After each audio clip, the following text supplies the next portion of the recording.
Oke guys, welcome to Daily Charting with Toshi, di mana kita akan daily chart your favorite cryptocurrencies. Oke guys, cryptocurrency market turun 6% dalam 24 jam terakhir. Bitcoin sekarang harga di 42.000, ya nyaris 43.000. Turun 6%an kurang lebih dalam 24 jam terakhir. Ethereum juga kurang lebih sama. Dan lain-lain, semua merah merona ya, market sedang berdarah-darah. Nah, sekarang pertanyaannya, kok bisa? Kenapa ya? Kok turunnya ekstrim? Well, to be perfectly honest, bukan cuma crypto market saja. Kita lihat salah satunya apa? S&P 500. Atau ini adalah salah satu indeks yang terkenal sekali. Ya, buat kalian yang suka invest, pasti pernah dengar. Pasti minimal pernah dengar ada pembahasan mengenai S&P 500. Bahkan Warren Buffett adalah salah satu orang yang sering bilang, udah, daripada lu pusing, invest di apa? S&P 500. Secara historically, perform really well. Kita lihat ya. Dia performa dari tahun ke tahun naik terus. Ada koreksi tapi terus naik. Jadi bisa dibilang ini salah satu indeks yang paling berhasil lah di dunia gitu ya. Dan kita lihat apa yang terjadi. Dia pun ikut jatuh gitu ya. Dia ikut jatuh. Dia sampai keluar dari EMA 50 di daily. Terakhir kapan terjadi? Udah lama terakhir terjadi seperti itu. Ini paling, tapi itu pun nggak sejauh sekarang. Jadi ini bukan hanya di crypto market saja, tapi ini macroeconomics, gitu ya.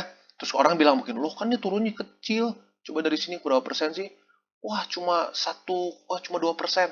Ya, well guys, yang buat yang main di crypto, lu tahu downside potential tinggi, tapi lu lihat berapa ribu persen ke atasnya juga gitu. Jadi ini one of the risk of being in crypto markets. Makanya gue pribadi ya, terserah kalian manage your risk masing-masing. Kalau gue pribadi, gue nyaris nggak pernah main futures di crypto markets. Kenapa? Karena menurut gue sudah cukup besar kok gain yang bisa kita dapatkan. Tapi kita bisa beli dengan cara kita beli spot, kita lebih tenang gitu loh. Emang nggak akan sebesar futures, bisa 20 kali, berapa puluh kali. Tapi gue lebih tenang. Gitu ya. Dan nggak ada margin call. Iyalah kan spot, nggak ada margin call. Gitu ya. Tapi baik lagi, itu terserah ke kalian. Gue bukan bilang jangan main futures, terserah. Kalian yang tahu resiko kalian. Gitu ya. Jadi harus kenal dengan diri kita sendiri. Apakah risk profile kita ini konservatif, intermediate, atau high risk. Gitu ya. Oke, mungkin ada yang bertanya-tanya lagi nih. Kenapa ya? Kok kalau di kripto, kalau jatuh itu besar banget ya dibandingkan dengan saham. Saham mungkin bisa ya, walaupun tergantung ya saham apa ya. Tapi saham-saham blue chip deh kayak Apple, Microsoft, paling 2%, 2% aja orang udah panik semua. Tapi Bitcoin bisa sampai belasan persen. Kita lihat ya, kemarin tanggal 20 aja sehari turun berapa nih? 9 lah ya kasarnya gitu ya. Kemarin kalau ngitung drawdown-nya sampai paling rendah ke 14%. Kok bisa sih? Kenapa? Ya, well, leverage. Balik lagi, nih kita lihat ya, 20 September itu totalnya 1,25 miliar US dollar terlikuidasi. Lihat, hanya 24 jam 1,25 miliar US dollar terlikuidasi. Dari 250 ribuan traders terlikuidasi. Mungkin salah satu yang nontonnya juga salah satu yang dapat masuk ke sini nih ya, ke salah satu statistik ini. Kita lihat, di Bybit 489 juta US dollar. Itu 39% dari semua likuidasi itu. Binance 229 dan terus ke bawah. Lihat ya. Ya, jadi ini penyebab dari kenapa cryptocurrency itu turunnya bisa ekstrim. Karena kenapa? Regulasi untuk leverage masih belum terlalu kencang. Gitu ya, belum terlalu kencang. Masih ada exchange yang memberikan leverage luar biasa besar, gitu ya. Karena leverage yang besar, maka banyak akan ada orang yang terkena ya likuidasi atau kena margin call, gitu ya. Dan selain dari itu juga, cryptocurrency market ini masih sangat muda dan market cap-nya masih sangat kecil kalau dibandingkan dengan lain-lain gitu. Kayak misalnya Apple tuh berapa triliun? Sekarang Bitcoin saja yang paling besar itu nggak sampai 1 triliun. Kita lihat ya, market cap dari Bitcoin itu 800 miliar. Jadi itu pun salah satu penyebabnya. Kayak seperti yang gue bilang di video gue sebelumnya. Market cap semakin besar, semakin sulit untuk naik, dan semakin sulit juga untuk turun. Jadi lebih stabil. Jadi semakin besar market cap itu akan sangat mempengaruhi naik turunnya satu aset. Dan selain dari itu juga, di Bitcoin nggak ada ARA, nggak ada ARB, ya kan? Andai kan satu aset, satu saham, contoh kayak kemarin Bukalapak.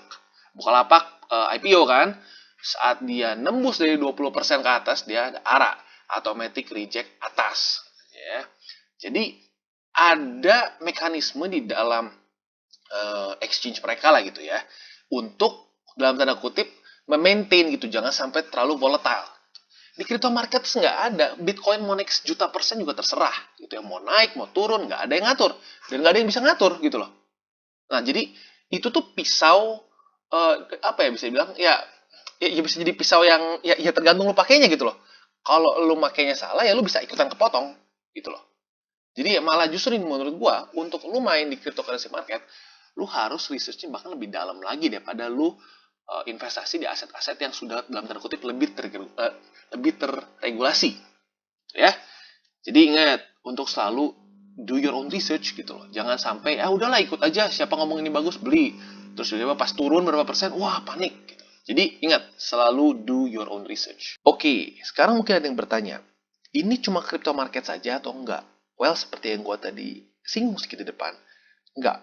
Ini berpengaruh ke, bisa dibilang nyaris semua market finansial gitu ya, market finansial. Kenapa? Karena salah satunya berita ini, di mana kita lihat di sini, global equity markets fall over China Evergrande fear. Nah, buat kalian yang mungkin beberapa hari ini ngelihat, ini apa sih Evergrande terus kenapa orang pada bahas? Jadi Evergrande ini adalah satu perusahaan Chinese, gitu ya perusahaan di China yang bergerak di bidang real estate. Mereka adalah property developer. Dan mereka ini sekarang menjadi the world's most indebted property developer. Jadi developer properti yang paling banyak hutang di dunia. Ya. Nah, dan ini menyebabkan ada satu ketakutan, yaitu ketakutan of a contagion. Nah, contagion seperti apa? Contoh seperti Amerika Serikat, di mana mereka ada housing crisis. Intinya apa simpelnya gitu, in a nutshell. In a nutshell, orang-orang pada pinjam ke bank untuk beli rumah. Saat beli rumah, dia rata-rata orang pada nggak bisa bayar. Karena itu nggak bisa bayar, jadi ada krisis rumah, housing crisis di Amerika. Tapi itu nggak cuma sekedar di housing saja, ujung-ujungnya nular ke perbankan juga dan ke market finansial in general. Kenapa? Well, emang mereka pinjam duit ke siapa? Mereka pinjam duit ke bank dong. Berarti resiko bank dong. Bank turun dong saat orang-orang pada gagal bayar semua. Crash market. Nah, jadi ini juga yang ditakutkan akan terjadi di China. Di mana ini akan ada contagion dari dunia properti, basically housing juga ya, cukup mirip properti, akan si resikonya tergeser juga masuk ke perbankan. Kenapa? Well, ini utang mereka, emang mereka utang ke siapa? Ke ortu mereka? Enggak, mereka utang ke siapa? Ke bank, perusahaan-perusahaan di China, maupun perusahaan-perusahaan besar di luar China. Banyak orang yang memegang surat utang dari Evergrande ini. Dan otomatis kalau itu terjadi, ya semua market terpengaruh gitu ya. Dan sebesar apa nanti kita lihat. Tapi sebelum dari itu, gue lihat dulu nih ya. Dow Jones Industrial Average. Ini adalah indeks temennya S&P 500 gitu ya. Dia turun 500 poin. Drop terbesar sejak Juli lalu. Lalu juga FTSE 100. Ini juga sama indeks saham di Inggris. Dia turun parah katanya. Turun sampai di bawah 7.000 sejak Juli. Ini pertama kali sejak Juli juga. Dan stocks Europe 600. Ini juga turun 2,1%. Dan Hang Seng-nya Hong Kong nih, indeks Hang Seng, itu turun 4%. Jadi guys, ini bukan cuma di crypto markets. Ini masuk ke macroeconomics. Dan ini terjadi di semua financial markets dunia. Ya. Nah, sebesar apa sih utang mereka? Hutang mereka ini roughly 300 miliar US dollar. Dan ini bisa dibilang jadi contoh bukti bahwa property market di China itu sangat-sangat over leverage, overheated gitu ya. Nah, apapun yang over leverage, kita lihat ujung-ujungnya crash. Kayak 2008, bahkan sampai crash pertama pun gitu ya. Tulip mania tuh di 1600-an seingat gue di Belanda. Kenapa? Karena over leverage. Orang-orang menggadaikan rumahnya untuk beli tulip dan lain-lain, berharap untuk semua naik. Dan kita tahu, ya mungkin beberapa dari kalian tahu bahwa China ini sangat gila dalam invest properti, gitu ya. Sangat-sangat overheated. Dan itu akhirnya pecah juga nih. Kayaknya dibantu juga dengan corona ya. Iyalah corona siapa yang jadi kuat gitu ya beli properti. Ya, jadi Evergrande sekarang hutang luar biasa besar. Dan ya itu dia, globalisasi itu bagus. Kita jadi bisa mendapatkan banyak hal gitu ya. Tapi di waktu bersamaan pun saat terjadi krisis di negara lain yang mungkin kita nggak ngerti apa hubungannya sama kita, itu bisa resikonya bisa tumpah ke piring kita juga gitu karena globalisasi. Gitu ya. Jadi untuk kalian yang mau masuk di dunia cryptocurrency, ini termasuk dalam dunia finansial. Ini tidak terpisah gitu ya. Jadi kalian nggak bisa hanya research mengenai kripto saja. Ini ya, kalau kita ngomong, Ethereum bagus nggak programnya? Bagus banget. Cardano bagus nggak? Bagus. Solana bagus. Banyak cryptocurrency yang projectnya bagus. Tapi, baik lagi, ketarik macroeconomics. Kayak sekarang. Gitu ya. Jadi ingat, kalian juga harus belajar mengenai macroeconomics. Gitu ya. Nah, tapi, silver liningnya apa nih? Justru ini itu menjadi satu tes. Ini satu opportunity untuk Bitcoin untuk proof bahwa mereka ini adalah safe haven untuk investor. Gitu ya. Jadi ya kita harus lihat apakah nanti akan ujung-ujungnya bagus atau enggak. Oh ya, dan satu lagi sebelum beres, mungkin yang berpikir ini kan cuma satu perusahaan, kenapa bisa efeknya sebesar ini? Nah, ini kita lihat. Gue juga kaget. Gue pikir ya satu perusahaan yang paling ya kesannya gitu loh. Kalau sampai XL bangkrut di Indonesia, ya Indonesia nggak akan krisis dong gitu loh ya, harusnya kan. Ya tapi kita lihat di sini, China Evergrande ini basically kan dia utang 300 miliar. Dan ini ternyata 6% dari total hutang Cina di property sector.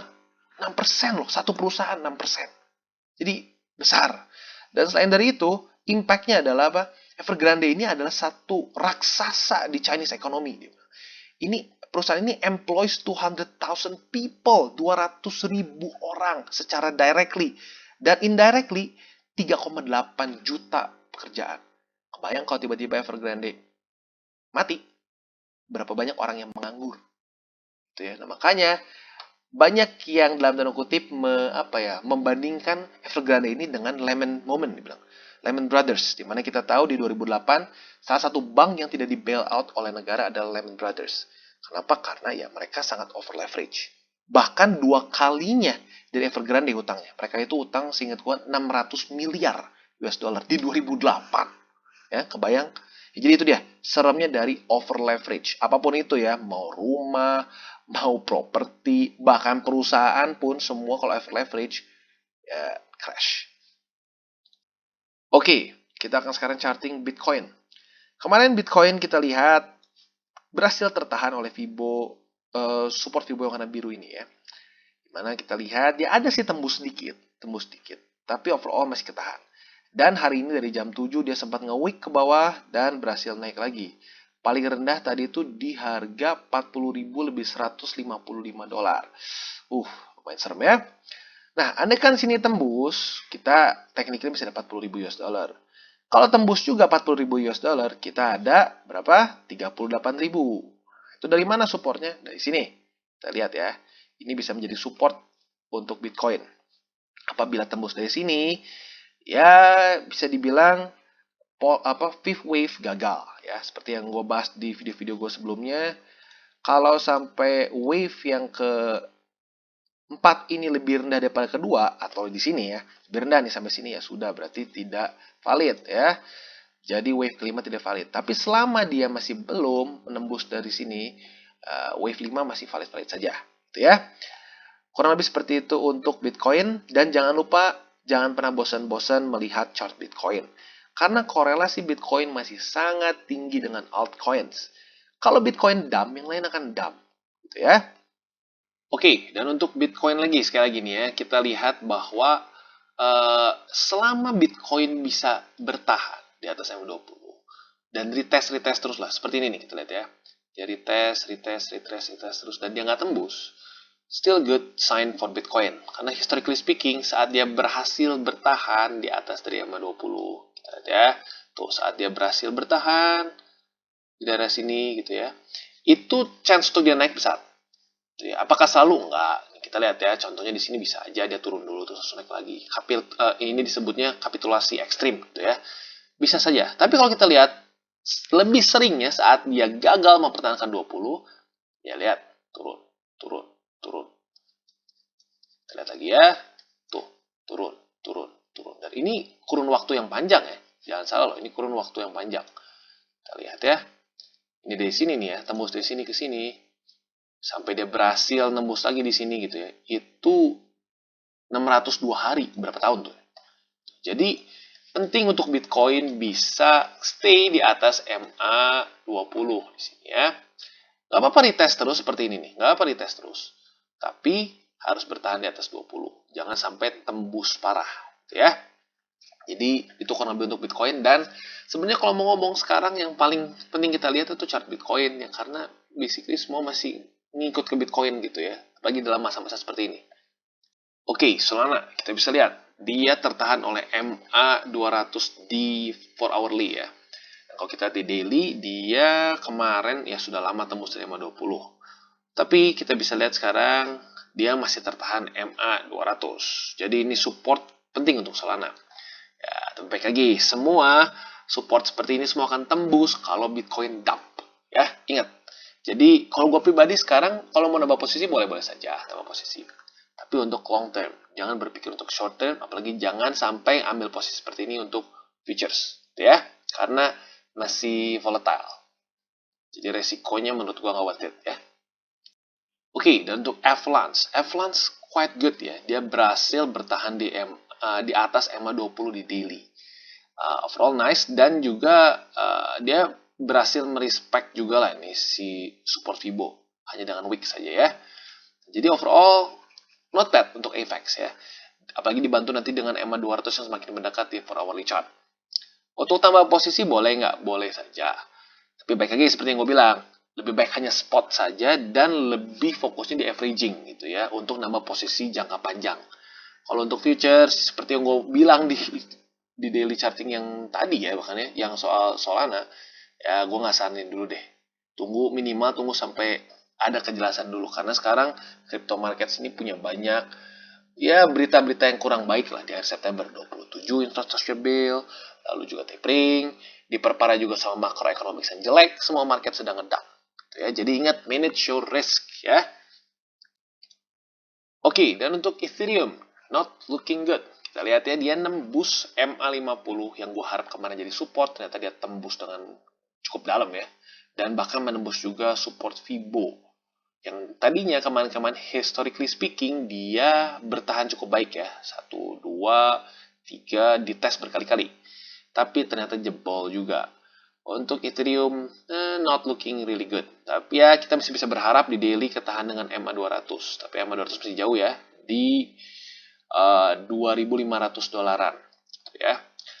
Ya buat kalian yang mungkin, waduh gila gue nyangkut gini gitu, well, this is crypto markets. Ya. Dan by experience gue, nggak tahu yang lain. Experience gue, saat gue nyangkut dan gue hold dalam jangka panjang yang cukup panjang, ya ujung-ujungnya bukan cuma sekedar balik modal, tapi profit. Ya, makanya, itu gue sih lebih prefer sahanin kripto ini untuk aset masa depan, gitu ya, bukan untuk short term gain. Gitu. Karena kalau untuk short term gain, ya lu masih bisa yang lain lah gitu loh. Karena kalau Ethereum ini, kalau Bitcoin, Ethereum, semua cryptocurrency ini enaknya apa? Kita bisa hold di spot. Tapi punya kesempatan untuk untung ratusan, bahkan sampai ribuan persen. And I think that's a good deal. Ya. Jadi, baik lagi. Sebenarnya gue lebih prefer untuk hold all cryptocurrency itu for the long term. Ya. Dan BNB, even worse than Ethereum. Ethereum masih ada 200 daily. Ya. Ini sudah tembus 200 daily, MA. Apakah ini pasti akan hancur? Enggak juga sih. Di sini bisa ada support. Tapi overall bearish looking. Boleh beli nggak? Kalau menurut gue lebih prefer saat dia udah ada konfirmasi bahwa ini akan reversal gitu ya, dari pola-pola candle, lalu support ini bertahan atau enggak. Andai kan lu mau gitu ya bisa aja lu tambah posisi apabila dia sudah mulai menembus lagi MA200. Tapi keep in mind, MA50 dan 20 cukup dekat ya. Manage your risk. Oke guys, sebelum kita menutup daily charting kita pada hari ini, gue ada satu pesan lah. atau reminder deh untuk jangan sampai kalian masuk ke crypto market ini dengan uang panas. Kenapa? Ya ini contoh terbaik gitu ya. Uang panas di market seperti ini sangat berbahaya ya. Dan rugi atau cut loss belasan puluhan gitu ya persen itu bisa sangat sekali terjadi saat market seperti ini, apalagi dengan duit panas. Nah, pertanyaan gue, pernah nggak nyangkut dari 2016? Sering, banyak dulu, apalagi dulu 2016, 2017. Sering nyangkut. Tapi pertanyaannya, gue rugi nggak? Nope, gue nggak rugi. Kenapa? Karena satu, taktik gue simple. Gue pakai duit dingin. Dan anehkan sampai nyangkut ya sudahlah, gue tunggu saja. Kenapa? Karena gue yakin secara fundamentalnya. Bitcoin itu seperti apa? Kenapa dia berharga? Gitu loh. Jadi, ya seperti yang gue udah preach berkali-kali di channel ini, I'm in it for the long term. Gitu ya. Long term is not about months, bukan bulan, bukan minggu. Gitu ya. Apalagi hari. Ini about years. Gitu ya. 1, 2, 3, 5, sampai 10 tahun ke depan. Gitu ya. Jadi itu cara terbaik dan cara teraman untuk kita ya treat the crypto markets. Gitu. Kita do it for the long term. Dan kita pun jadi nggak stres. Makanya selalu masukkan ke cryptocurrency market ini duit yang dingin gitu ya. Kalau perlu duit beku ya. Oke, kurang lebih seperti itu dari gua. Oke guys, sekian dari segmen Daily Charting with Toshi. Apabila segmen ini bermanfaat, boleh share dengan teman-teman dan jangan lupa untuk like, subscribe, klik the bell icon, dan see you on the next videos.